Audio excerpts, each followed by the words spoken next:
All right, Rhonda Rathel is here because we've got, this is happening, what, August 10th, I think it is? August 10th and 11th. Okay, what's it called? Bootleggers Weekend. Okay, what's Bootleggers Weekend all about? Well, as a lot of you may know and may not know, is that Ogdensburg had a really colorful but not so great history with bootlegging, smuggling, brothels, speakeasies, gambling.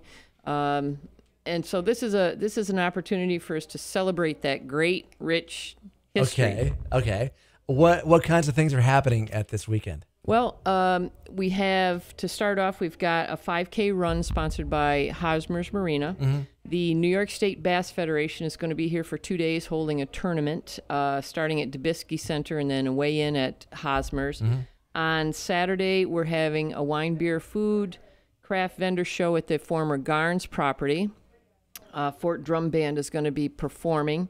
And then a pub crawl from a lot of local bars will be happening probably late afternoon, early evening. Just like the old days. Just like the old days. You crawl from pub to pub, yep. And then Patrick Sherrill Band will be performing at the Garnes property before the fireworks. And yes, we're having huge fireworks, and those will take place at the Fort property and the Lighthouse properties down there. Okay. There's no admission for any of this stuff? No admission. And on Saturday, the Seaway Cruisers Classic Car Club is going to have a cruise in down in the Marina District, probably starting 11 to 4. All of this is going to take place down in the Marina District, and that is where a lot of the smuggling took place. There's all kinds of tunnels that people don't know about that go under the streets. They drive boats in. This one particular tunnel near the Tiki Hut goes underground a building into a building across the street, and that's where they loaded boats with booze and drugs and smuggling, and it just went from place to place.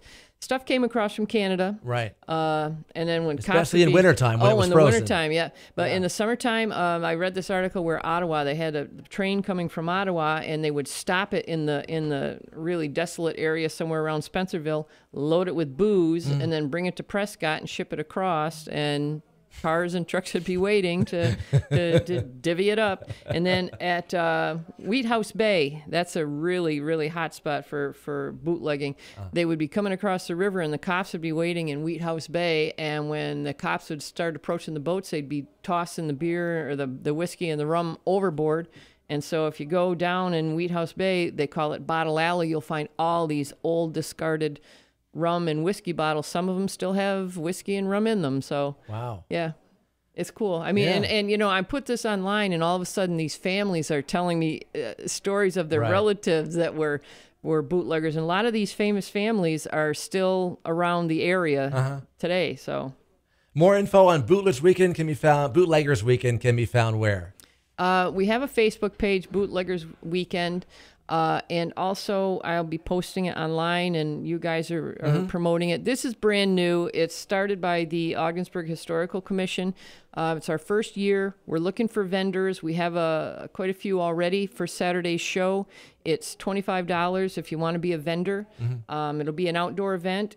In case of rain, we'll be in Lockwood Arena. It's going to be a fun weekend. It just, like I said, it's our first time going, so, you know, it might take us a few to get the bugs worked out, but everybody's excited, and it should be a good event. Okay, August 10th in Ogdensburg. Thanks, Rhonda. You bet. Thanks, Dave.